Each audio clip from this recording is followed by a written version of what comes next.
ಮತ್ತೆ ಆಕ್ಟಿವ್ ಆಗಿದೆಯಾ ಮುಂಬೈ ಭೂಗತ ಲೋಕ? ಭಾರತ ದೇಶದಲ್ಲಿ ವಿಧ್ವಂಸಕ ಕೃತ್ಯಗಳನ್ನ ಎಸಗೋಕೆ ಭಯೋತ್ಪಾದಕರು ಸಂಚು ರೂಪಿಸ್ತಾ ಇದ್ದಾರ. ಅದಕ್ಕೆ ಅಂತಲೇ ದಾವೂದ್ ಇಬ್ರಾಹಿಂ ಗ್ಯಾಂಗು ಸಜ್ಜಾಗಿದೆಯಾ? ದುರಂಧರ್ ಸಿನಿಮಾಗೂ ಈ ಭಯೋತ್ಪಾದನೆಗೂ ಇರುವಂತಹ ಲಿಂಕ್ ಏನು ಅನ್ನುವಂತಹ ಸ್ಟೋರಿಯನ್ನು ಎಕ್ಸ್ಪ್ಲೈನ್ ಮಾಡ್ತಾ ಇದ್ದೀನಿ. ಅದಕ್ಕೂ ಮುನ್ನ ನೀವಿನ್ನು ಚಾನಲನ್ನು ಸಬ್ಸ್ಕ್ರೈಬ್ ಮಾಡಿಲ್ಲ ಅಂದರೆ ದಯವಿಟ್ಟು ಸಬ್ಸ್ಕ್ರೈಬ್ ಮಾಡ್ಕೊಳ್ಳಿ. ಭಾರತ ದೇಶವಲ್ಲದೆ ಇಡೀ ಜಗತ್ತಿನ ಗಮನ ಸೆಳೆದಿರುವಂಥದ್ದು ದುರಂಧರ್ ಸಿನಿಮಾ. ದುರಂಧರ್ ಸಿನಿಮಾ ಸಾಕಷ್ಟು ಪ್ರಚಾರವನ್ನು ಪಡೆದಂತೆ ಮುಂಬೈ ಭೂಗತ ಲೋಕ ಆಕ್ಟಿವ್ ಆಗಿದೆ. ಹಾಗಾದರೆ ದುರಂಧರ್ ಮೂವಿಗೂ ಮುಂಬೈ ಭೂಗತ ಲೋಕ ಆಕ್ಟಿವ್ ಆಗೋದಕ್ಕೂ ಏನು ಲಿಂಕು ಅಂತ ನೋಡೋದಾದರೆ, ಡಿ ಕಂಪನಿ, ದಾವೂದ್ ಇಬ್ರಾಹಿಂ ಹೆಸರಿನ ಕಂಪನಿ ಮತ್ತೆ ಆಕ್ರೋಶಕ್ಕೆ ಒಳಗಾಗಿದೆ. ದಾವೂದ್ ಇಬ್ರಾಹಿಂನ ಸಹಚರರು ಹಾಗೆಯೇ ದಾವೂದ್ ಇಬ್ರಾಹಿಂ ಕೂಡ ಆಕ್ರೋಶಕ್ಕೆ ಒಳಗಾಗಿದ್ದಾನೆ. ಈ ಹಿನ್ನೆಲೆಯಲ್ಲಿ ಭಾರತ ದೇಶದಲ್ಲಿ ವಿಧ್ವಂಸಕ ಕೃತ್ಯಗಳನ್ನು ಎಸಗಬೇಕು ಅಂತ ಆದೇಶವನ್ನು ಕೊಟ್ಟಿದ್ದಾನೆ ಅಂತ ನಮ್ಮ ಭಾರತದ ಇಂಟೆಲಿಜೆನ್ಸ್ ಬ್ಯೂರೋ ರಿಪೋರ್ಟ್ ಮಾಡಿದೆ. ಅಷ್ಟೇ ಅಲ್ಲ, ಭಾರತದ ರಿಸರ್ಚ್ ಅಂಡ್ ಅನಾಲಿಸಿಸ್ ವಿಂಗ್ ರಾ ಕೂಡ ಆಕ್ಟಿವ್ ಆಗಿದೆ. ಅಷ್ಟೇ ಅಲ್ಲದೆ ಡಿಫೆನ್ಸ್ ಕೂಡ ಸಾಕಷ್ಟು ಅಲರ್ಟ್ ಆಗಿದೆ.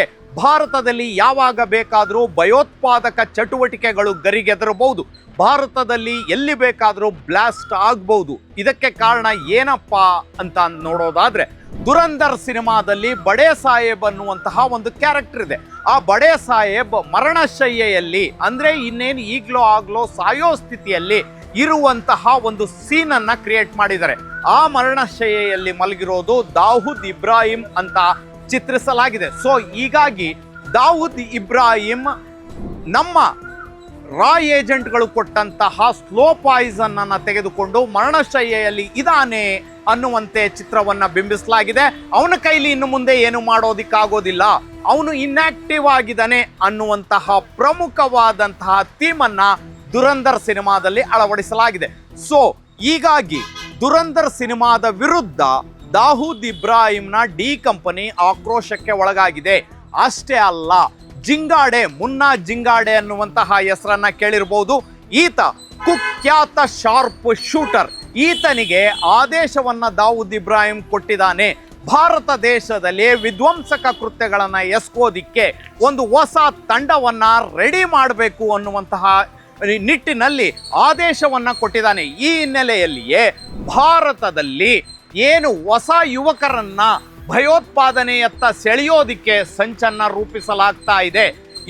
ಇದಕ್ಕೆ ಪ್ರಮುಖವಾಗಿ ಏನು ಬಾಂದ್ರಾದ ಗರೀಬ್ ನಗರದಲ್ಲಿ ನಡೆದಂತಹ ಬುಲ್ಡೋಜರ್ ಪ್ರಕರಣ ಏನಿದೆ, ಆ ಬುಲ್ಡೋಜರ್ ಪ್ರಕರಣವನ್ನೇ ಪ್ರಚೋದನಾಕಾರಿಯಾಗಿ ಬಳಕೆ ಮಾಡಲಾಗ್ತಾ ಇದೆ. ಇದನ್ನೇ ಯುವಕರ ತಲೆಗೆ ತುಂಬಿ ನಂತರ ಭಯೋತ್ಪಾದನಾ ಚಟುವಟಿಕೆಗಳನ್ನು ಮಾಡಿ ಭಾರತ ದೇಶದಲ್ಲಿ ವಿಧ್ವಂಸಕ ಕೃತ್ಯಗಳನ್ನು ಮಾಡಬೇಕು ಅನ್ನುವಂತಹ ನಿಟ್ಟಿನಲ್ಲಿ ಆದೇಶವನ್ನು ಕೊಟ್ಟಿದ್ದಾನೆ ದಾವೂದ್ ಇಬ್ರಾಹಿಂ.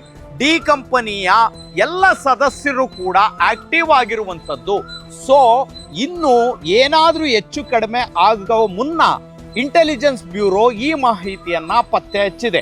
ಯಾವ ಕಾರಣಕ್ಕಾಗಿ ಒಂದು ಸಂಘಟನೆ, ಭಯೋತ್ಪಾದಕ ಸಂಘಟನೆಗಳು ಒಗ್ಗಟ್ಟಾಗಿವೆ, ಭಾರತ ದೇಶದಲ್ಲಿ ವಿಧ್ವಂಸಕ ಕೃತ್ಯಗಳನ್ನು ಎಸಗಬೇಕು.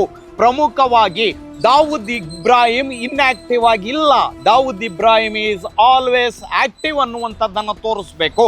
ಸೊ ಈ ನಿಟ್ಟಿನಲ್ಲಿ ದಾವೂದ್ ಇಬ್ರಾಹಿಂ ಆಕ್ಟಿವ್ ಆಗಿದ್ದಾನೆ ಅಂತಂದ್ರೆ, ಈ ಹಿಂದೆ ನಮ್ಗೆಲ್ಲರಿಗೂ ಗೊತ್ತಿದೆ, ಮುಂಬೈ ಬ್ಲಾಸ್ಟ್ ಇರ್ಬೋದು, 26/11 ಅಟ್ಯಾಕ್ ಇರ್ಬೋದು, ಸಾಕಷ್ಟು ಜನರ ಸಾವು ನೋವುಗಳಿಗೆ ಕಾರಣವಾಗಿರ್ಬೋದು, ಅನೇಕ ದೇಗುಲಗಳ ಮೇಲೆ ದಾಳಿ ಇರಬಹುದು, ಅನೇಕ ಕಡೆ ಬಾಂಬ್ ಬ್ಲಾಸ್ಟ್ಗಳಿರಬಹುದು, ಇನ್ಕ್ಲೂಡಿಂಗ್ ಬೆಂಗಳೂರಿನಲ್ಲಿ ನಡೆದಂತಹ ಚಿನ್ನಸ್ವಾಮಿ ಬ್ಲಾಸ್ಟ್, ಬಿಜೆಪಿ ಕಚೇರಿ ಮುಂದೆ ನಡೆದಂತಹ ಬ್ಲಾಸ್ಟ್, MG ರೋಡ್ನಲ್ಲಿ ನಡೆದಂತಹ ಬ್ಲಾಸ್ಟ್, ಈ ರೀತಿ ಸಾಕಷ್ಟು ಬ್ಲಾಸ್ಟ್ಗಳು, ಮಂಗಳೂರಿನಲ್ಲಿ ನಡೆದಂತಹ ಬ್ಲಾಸ್ಟ್ಗಳು, ಕುಕ್ಕರ್ ಬ್ಲಾಸ್ಟ್ ಅನ್ನು ಸೇರಿದಂತೆ ಸಾಕಷ್ಟು ಬ್ಲಾಸ್ಟ್ಗಳ ಹಿಂದೆ ಈ ರೀತಿಯ ಭಯೋತ್ಪಾದಕ ಸಂಘಟನೆಗಳಿದೆ.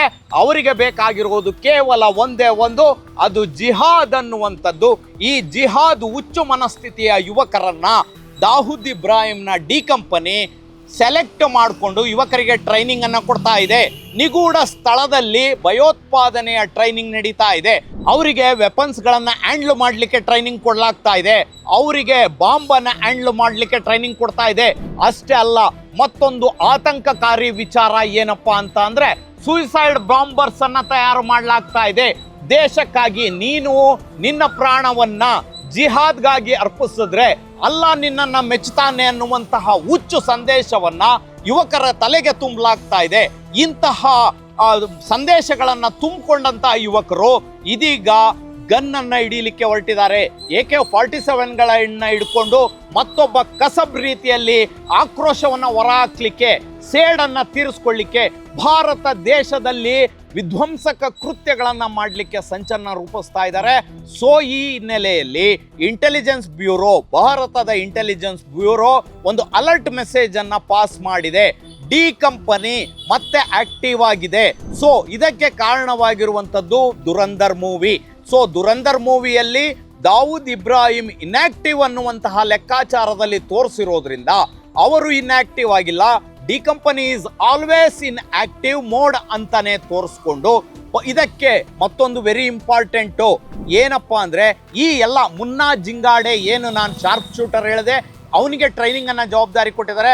ಭಾರತದಲ್ಲಿ ವಿಧ್ವಂಸಕ ಕೃತ್ಯಗಳನ್ನ ಮಾಡಲಿಕ್ಕೆ ಆತನಿಗೆ ಆದೇಶ ಬಂದಿದೆ ಅನ್ನುವಂಥದ್ದು. ಇದೆಲ್ಲವನ್ನೂ ಕೂಡ ರೂಪುರೇಷೆಗಳನ್ನ ಸ್ಕೆಚ್ ಅನ್ನ ತಯಾರಿಸ್ತಾ ಇರತಕ್ಕಂಥದ್ದು ಪಾಕಿಸ್ತಾನದ ISI.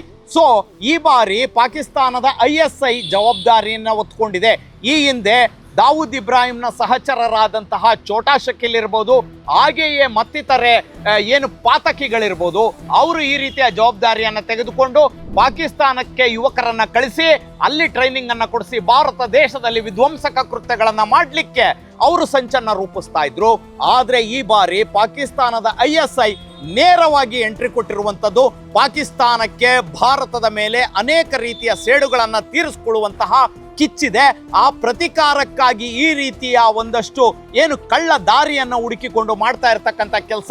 ಸೊ ಹೀಗಾಗಿ ಭಾರತದಲ್ಲಿ ಡಿಫೆನ್ಸ್ ಇರ್ಬೋದು, ರಾ ಇರ್ಬೋದು, IB ಇರ್ಬೋದು, ಎಲ್ಲವೂ ಕೂಡ ಆಕ್ಟಿವ್ ಆಗಿದ್ದಾವೆ. ಈ ನೆಲೆಯಲ್ಲಿಯೇ ಇಡೀ ದೇಶದ ರಕ್ಷಣಾ ವ್ಯವಸ್ಥೆ ಕಂಪ್ಲೀಟ್ ಆಕ್ಟಿವ್ ಆಗಿದೆ. ಸೊ ದುರಂಧರ್ ಮೂವಿಗೂ ಹಾಗೆಯೇ ಡಿ ಕಂಪನಿ ಆಕ್ಟಿವ್ ಆಗಿರೋದಕ್ಕೂ ಇಂತಹ ಲಿಂಕು ಇದೆ ಅನ್ನುವಂತಹ ವಿಚಾರವನ್ನ ಹೇಳ್ತಾ, ಇಂತಹ ಸ್ಪೆಷಲ್ ಸ್ಟೋರಿಗಳಿಗಾಗಿ ನೋಡ್ತಾ ಇರಿ ಸುಮನ್ TV ಕನ್ನಡ.